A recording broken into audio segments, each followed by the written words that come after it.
नमस्कार दोस्तों। समय धीरे धीरे बदलता गया, विकास अपनी बुलंदियों पर चढ़ता चला गया।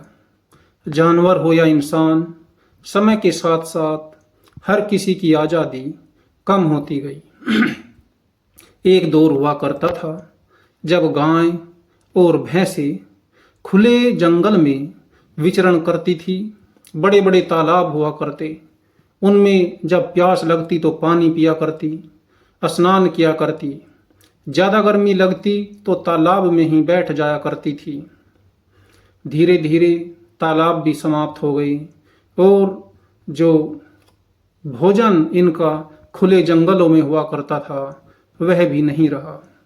विकास इतनी तेजी से बढ़ा कि ये जो जीव थे, गाय हो या भैंस, इनकी आज़ादी पर अंकुश लगा और ये घरों में कैद होकर के रह गए। कभी खुले विचरण में घूमने वाले ये प्राणी आज घरों में, इनके गले में या तो लोहे की संकलें पड़ी हुई है या जेबड़े, कह सकते हैं रस्से, गले में बंधे हुए हैं। तो समय इतना बड़ा बलवान होता है, समय के साथ साथ बहुत कुछ बदलता है।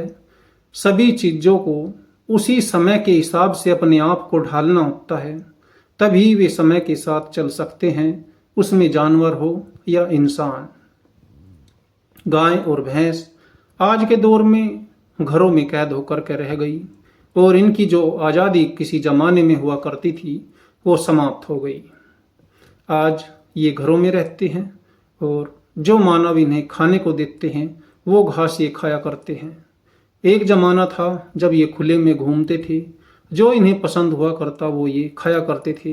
विभिन्न प्रकार के घास खाने को मिलते थे।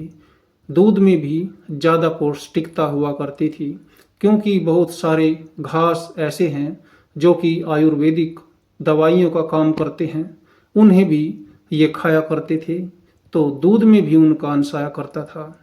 अब साधारणतः हरा चारा, ज्वार बाजरा, भूस और ईख जैसी चीज़ें इनका भोजन बन करके रह गया है। समय अपने आप में बहुत बड़ा बलवान है और दूसरी ओर इनकी कीमतें बहुत ज़्यादा बढ़ी, तो जो भैंस है उनको सुरक्षित रखा जाने लगा। बाहर जाने पर प्रतिबंध इनके लग गया। अब ये घरों में ही रहते हैं, इनके गले में लोहे की जंजीरें हैं।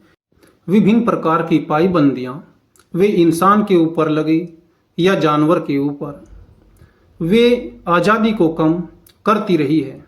लेकिन क्या करें, जैसे हालात होंगे, जैसा माहौल होगा, जैसा समय होगा, उन्हीं के मुताबिक जानवर हो या इंसान, उसे चलना पड़ता है जीने के लिए।